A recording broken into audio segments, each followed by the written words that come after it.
చేతగాని రేవంత్ రెడ్డి ప్రజలకు ఇచ్చిన హామీల నుండి తప్పించుకునేందుకు మరియు ఎలక్షన్లు వస్తున్నాయంటేనే ఈ సిట్ పేరిట ఒకసారి కేటీఆర్ను, ఒకసారి హరీష్ రావును, ఒకసారి సంతోష్ రావును, ఒకసారి చివరిగా కేసీఆర్కు ఈ సిట్ పేరిట విచారణ అని పిలిచి ప్రజల దృష్టిని మరల్చేందుకు ఈ ప్రజలకు ఇచ్చిన హామీలు మర్చిపోయే విధంగా వాళ్ళు ప్రజలు తిరగబడతారనే ఉద్దేశంతో ఈ ముఖ్యంగా ఈ సిట్ పేరిట విచారణ అని చెప్పి పిలిచి ఇలా చేస్తుండ్రు.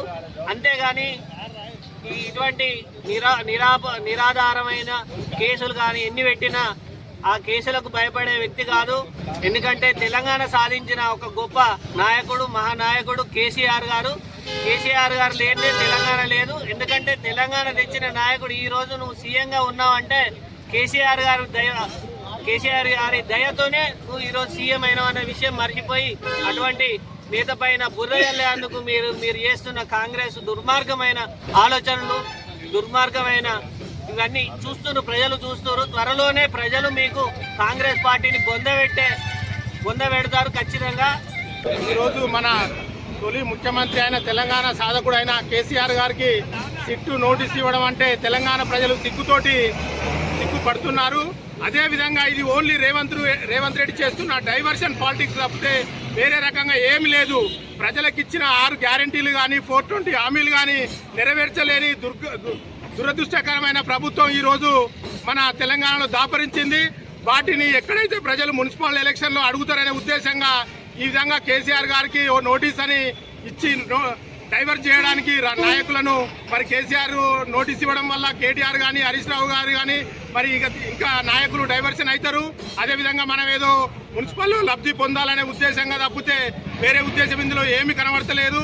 ఒక్కొక్క ఎమ్మెల్యేలు వాళ్ళే అడుగుతున్నారు ఊర్ల పొంటి వెళితే, అరే మేము ఊళ్ళోకి వెళ్ళలేని పరిస్థితి ఉన్నదా బాబు, మీరు ఇస్తా అన్న డబ్బులు ఇవి 800 కోట్లు రిలీజ్ చేసిన ఎమ్మెల్యేకి అన్నారు. ఈ రోజు వరకు ఒక ఎమ్మెల్యేకి 8 రూపాయలు ఇచ్చిన దాఖలాలు పోలేదు. వాళ్ళకు ఊళ్ళకైనా కొత్తగా గెలిచిన సర్పంచులు కూడా అడుగుతున్నారు, మేము ఊళ్ళో బోర్లు వేయాలంటే డబ్బులు లేవు, మేము గెలిచినాము మరి బొమ్మల్లాగానే ఉన్నాము అనే ఉద్దేశంగా సర్పంచులు కూడా కోపంగా ఉన్నారు. అదేవిధంగా మీరు ఓన్లీ గవర్నమెంట్ ప్రభుత్వాన్ని నడపలేని పరిస్థితిలో మీరు డైవర్షన్ పాలిటిక్స్ చేస్తున్నారు. కేసీఆర్కు సిట్టు నోటీస్ చేయడం అంటే సిగ్గుపడుతున్నారు జనము. మేము ఇట్లాంటి దుర్మార్గమైన చర్యలు రేవంత్ రెడ్డి మానుకోవాలని గంగాధర చౌరస్తా నుంచి డిమాండ్ చేస్తున్నాం. మరి రేవంత్ రెడ్డి గారు ముఖ్యమంత్రి ఏదైతే ఉన్నాడో కేసీఆర్ గారిపై సిట్టు నోటీసులు జారీ చేయడం అనేది సిగ్గుమాలిన చర్య. ఇలా తెలంగాణ ప్రజలందరినీ కూడా కేసీఆర్ గారికి సిట్టు నోటీస్ జారీ చేయడం అంటే తెలంగాణ ప్రజలందరినీ కూడా అవమానించడం అనే మేము భావిస్తూ ఉన్నాం.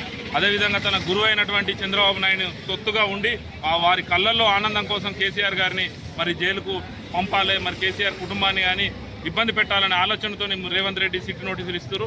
అదేవిధంగా ఇచ్చిన హామీలు ఏవైతే ఉన్నాయో అమలు చేతగాక ప్రజలందరి దృష్టి మదల్చి ఎన్నికల్లో లబ్ధి పొందడానికి మొన్న సర్పంచ్ ఎన్నికల్లో ఏదైతే మరి బ్రహ్మాండమైన విజయం సాధించిన తర్వాత మున్సిపల్ ఎన్నికల్లో మరి ఇబ్బంది జరుగుతుందని గమనించిన రేవంత్ రెడ్డి మరి ఇలా మా నాయకుల మీద సిట్టు నోటీసులు వేసి ఇచ్చి మరి రాజకీయ లబ్ధి పొంది అప్పుడైతే ఏదో 2000 మరి సాధారణ ఎన్నికల్లో మరి ఏ విధంగా అయితే దొంగ హామీలు మరి దుష్ప్రచారాలు చేసి మరి మళ్ళొకసారి అధికారంలోకి వచ్చిరో అదేవిధంగా కూడా మళ్ళీ రావాలని కేసీఆర్ గారిని బదనాం చేసి తెలంగాణ తెచ్చినటువంటి గొప్ప నాయకుడిని మరి కీర్తిని తగ్గించాలనే ఉద్దేశంతో సిట్టు నోటీసులు ఇస్తారు.